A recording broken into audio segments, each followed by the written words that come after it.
Ulat panahon po tayo kung saan makakaranas nga po ng pag-ulan ang malaking bahagi po ng Visayas at Mindanao. Ngayong araw po yan dahil sa epekto po ng bagyong Ada at Amihan. Balikan natin si Gab Villegas sa update live. Gab.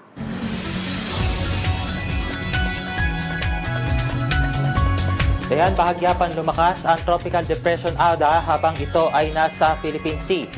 Sa pinakauling bulletin ng Pag-asa, namataan ang sentro ng Tropical Depression Ada sa layang 385 km per hour o 385 km silagang-silangan ng Hinatuan, Surigao del Norte, Surigao del Sur o sa layang 465 km silangan ng Surigao City, Surigao del Norte. Ito ay may lakas ng hangin na aabot sa 55 km per hour malapit sa gitna at may pagbugso ng hangin na aabot sa 70 km per hour.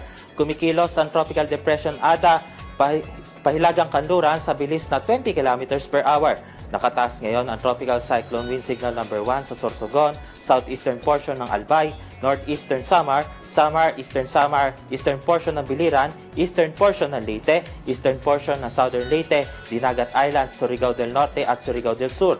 Makakaranas ng malakas na hangin dulot ng northeast monsoon na pinalakas pa ng Tropical Depression Ada ngayong araw, ang Batanes, Babuyan Islands, Ilocos Norte, northern at eastern mainland ng Cagayan, Eastern Isabela, Aurora, malaking bahagi ng Calabarzon, Lubang Islands, Marinduque, Cuyo Island, Bicol Region at Central Visayas.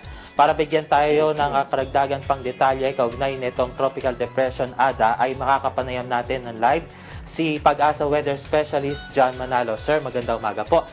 Unang tanong po natin, ano po ang magiging forecast track ng bagyo at may posibilidad po ba na tumama ito sa lupa itong Tropical Depression Ada?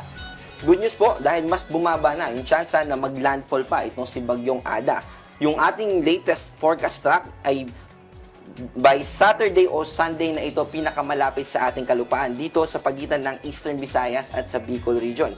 At yung babaybay niya ay northwestward direction hanggang Sunday pero by Monday ay magno-northeastward direction na ito papalayo sa ating kalupaan. Yung mga maaapektuang lugar, mainly ay yung Eastern Visayas at ganoon din naman yung island ng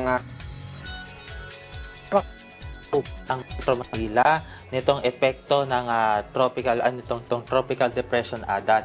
Ano rin po yung iba po pong mga lugar dito sa Luzon, ano rin po yung mararanasan din po nilang lagay ng panahon?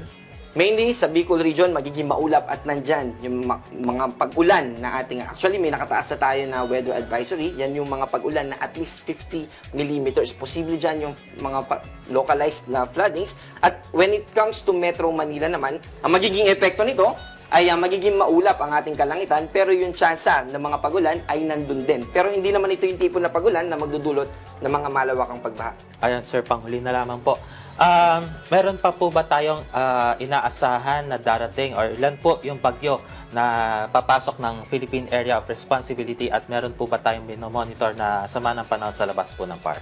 Sa ating forecast for January, posibleng 0 to 1. And yung 1, ito na po yun, si Bagyong Ada. At sa kasalukuyan, after nito, ay base sa ating TC threat potential, may mababang chance na muling mag-form. Pero nananatili na posible na hindi naman ito magtuloy throughout the January. Ayan sir, maraming salamat po. Yan po si Pag-asa Weather Specialist John Manalo at mamaya pong alas 11 ng umaga ay maglalabas muli ang Pag-asa ng panibagong weather bulletin. At yan muna ang update mula rito sa Pag-asa sa Quezon City.